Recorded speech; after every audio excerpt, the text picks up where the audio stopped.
Sometimes when the garden gets overwhelming, you've just got to start. Kaylin here from Urban Homestead Artist. I've almost forgot my name. It's been so long. All year, my friends, I've been trying to work out how to film this year. I haven't put up anything this year, and the reason is life got very lifey for me and overwhelming, and the garden suffered. So it is coming on springtime and I have to do a catch up. However, I'm not really behind in the planting because my garden has been very helpful, self-sowing a lot of my vegetables for me. But I'm behind in weeding and preparing the garden. And last year I planted a lot of my seeds in November, which is late for Melbourne, you would think, but it worked really well for me. So I'm not particularly worried about that. So I had a whole lot of footage and it was loading up on my on my camera, and my camera's old. My phone's old, it couldn't handle it. I offloaded it. My computer's old. I couldn't afford a proper editing program for my computer, so I loaded up a free one, and my computer couldn't handle it. It wouldn't load up my my footage, and I got overwhelmed and thinking this is all too hard. So this is one of the reasons why I haven't been sharing the videos. I don't have the tech, I don't have the resources. So what I'm going to do is I'm going to do what one should do when things get overwhelming. You start from now and work back. So today I'm going to show you the garden as it is now. I'll show you the good things that have happened after a winter that I have got, and the food that's already in here. And it's after a big season of neglect because there was something that happened, which I'll share, and it kept me out of the garden for a very long time. So every area of the garden is overgrown. I've got so much weeding to do. As you whisk around, I have just started pretty much. The other day I cleaned up the asparagus bed, and today I've been working all of this area and a little bit over there and near the chook pen. But pretty much every bed is looking like this, and yeah, a lot of work ahead, but I'll take you to a very special spot. So this is very hard for me to share, so I'm not going to put the camera on myself. I'm just going to show you this little area here.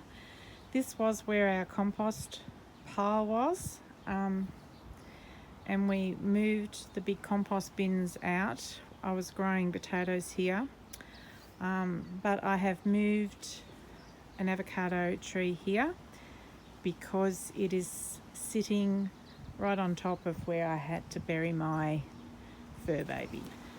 So this is what has kept me out of the garden. I wasn't able to go into the backyard for many months. Some people will understand this and some people won't. Those who have had animals that have been really close to their animals, and they've been just like children, their deaths can really knock you. And losing my baby knocked me. Could actually take a while to film. I'm having to turn off all the time. I'm getting upset. But anyhow, that's why I couldn't go into my garden. I just let it go. It's crazy. I'd done all that work, and but now I kind of have to start again in a way. Although in saying that, my soil is fantastic. A lot of places, I have a lot of self-sown veggies coming up, which I'll show you. So some good things. But yeah, I do want to ask you all something. It's how to deal with this area. I don't want to grow vegetables there. I don't want to be digging it up. My dog is right down deep, but I don't want to be digging around here. I wanted to make it maybe a flower garden of some sort, and so I might plant my sunflowers here and things like that.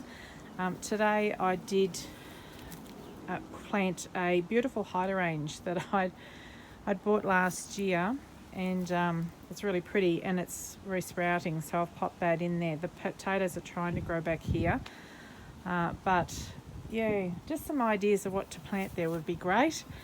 I thought I'll make it into a flower bed rather than a vegetable garden, and I'm not into memorial places, but yeah, I just would like that to be something lovely. Okay, moving on to the positive.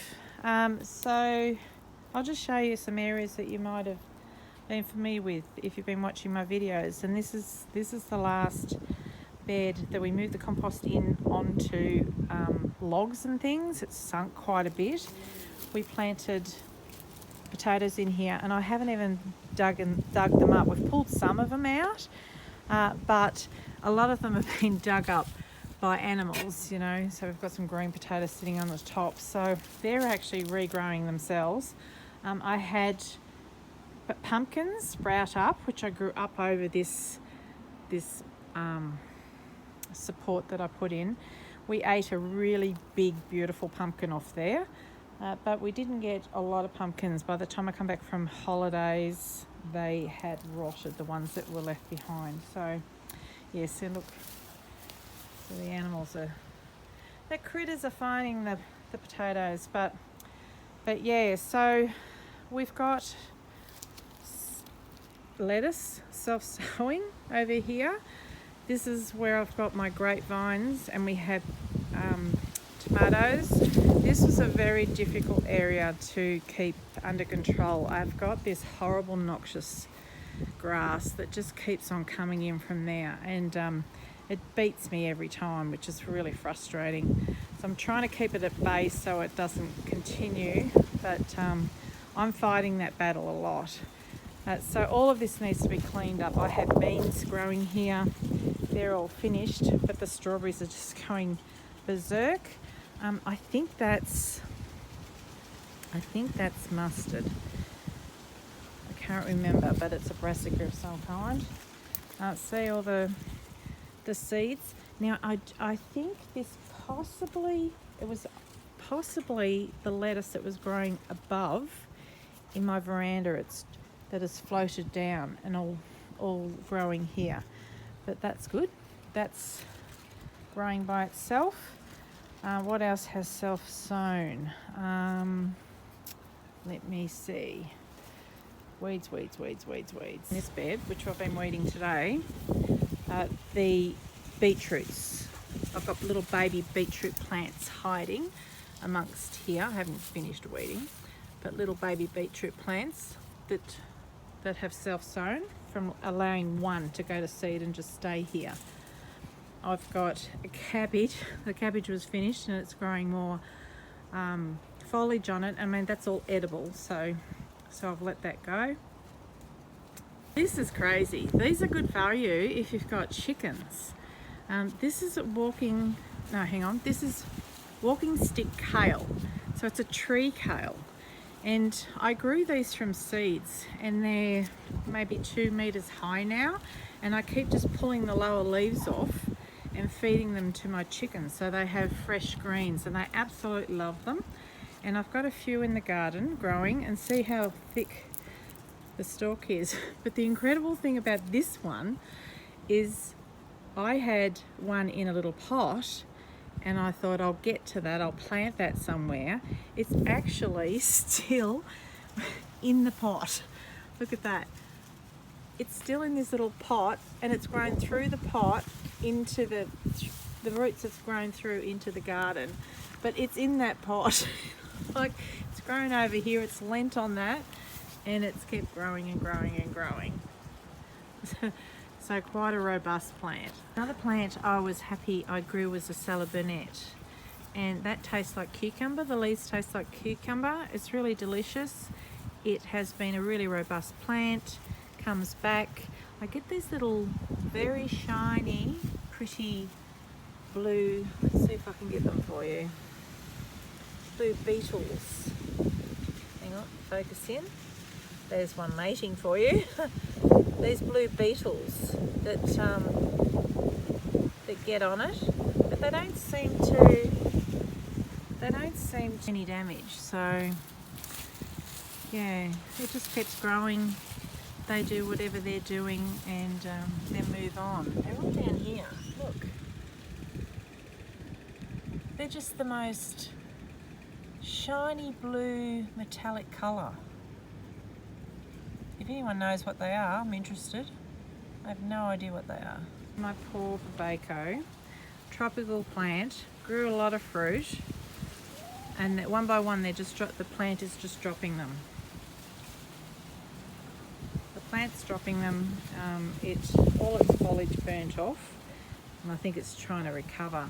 So I'm hoping it keeps growing back. I've been told it will, but it's still loaded with fruit with no leaves. So I bring them inside, and I was told if I keep them in a warm spot they will yellow. They can be eaten green, but like a vegetable, but I do actually want to try some ripe ones. So I'm trying them on the windowsill like you do with tomatoes, in the hope that I can ripen them. So 2 days ago, I cleaned up this area. It took me about 40 minutes to cut back the asparagus fern. The asparagus had started sprouting, and in fact one of them got to about 1 metre tall. So we're starting to cut them now, but the chooks had got in there and weeded for me, but had spread the soil right across the path. So that's all cleaned up and looking nice, and I started pulling up some daikon radish that was going to flower. So they were right on the border of not being able to eat, but some of it was tender and the tops were a bit tough, but they were usable. They're definitely a vegetable I will keep growing, even though typically I don't like radishes, but I cook them. I bake them or put them in the Instant Pot under like a shoulder of lamb or something, and they're absolutely beautiful cooked like that. Another vegetable I will definitely grow again is the tromboncinos. I harvested these in March. I didn't grow them very well the first year, but last season they were good value and good fun. So these are Blue Lake, and this and the tromboncino is the only thing I've grown in a pot that's done well, really. I use soil from the chook pen, but pretty much the only thing that's really thrived in a pot. I find veggies in a pot don't do so well, but these are just pumping. We really enjoyed the fresh beans, so I'll be growing beans again this year for sure. I did can some. I did a bit of canning of some extra vegetables, but we ate most of what came out of the garden fresh, but there was a little bit of leftovers. That's tromboncino there. The corn was beautiful. I'm not sure if I'll grow it again this year, but it was so rewarding to bring in buckets of food like that. Chemical free. We got a lot out of the garden, considering a lot was November seed planting. I also did a bit of canning with meat, so ready-made meals in the cupboard, which was good. But after my baby died, I turned to my painting, which is my solace and a beautiful place to be. And my husband took me on a painting trip away, just the two of us, and I started a new healing journey. I had begun to step out into community more after the lockdowns in Melbourne and join art groups, go out plein air painting, travel and do a bit of ministry work and visit new places. And the healing had really kicked in, and I'm feeling like a new person, thankful for my garden, thankful for my art, thankful for new friends, thankful for freedom and hopeful that we can continue to have those things. And now, my little fella, the healing has begun in my heart, and I can get out into the garden again. I'm still painting. I'm painting a lot, and I'm teaching art and enjoying life. It's a wonderful time for me now. So I'm back with a bit of an explanation of why I was so absent, and just a little bit of a sneak peek into the garden. And I won't make the video too long, but I'll be able to share more with you soon. But for now, for those who remember my little Bobo, this is a last little goodbye. Thanks for watching. I'm playing their painting. You want to take your toy? What are you doing? You want to take your toy? Do you want to go play in there painting with your toy? You want to put it in there with Mummy's paints? Eh?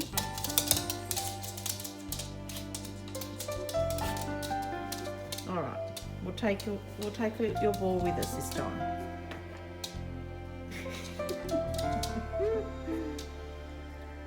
Hey, ready to go? Yeah? Good boy.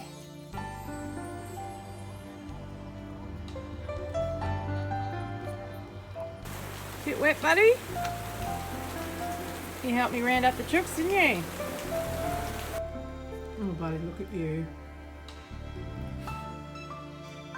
No point drying you out though, because you're going to have a groom, aren't you? I'm going to groom him later, so he's going to have a bath anyhow. You had a treat though, didn't you? Turkey?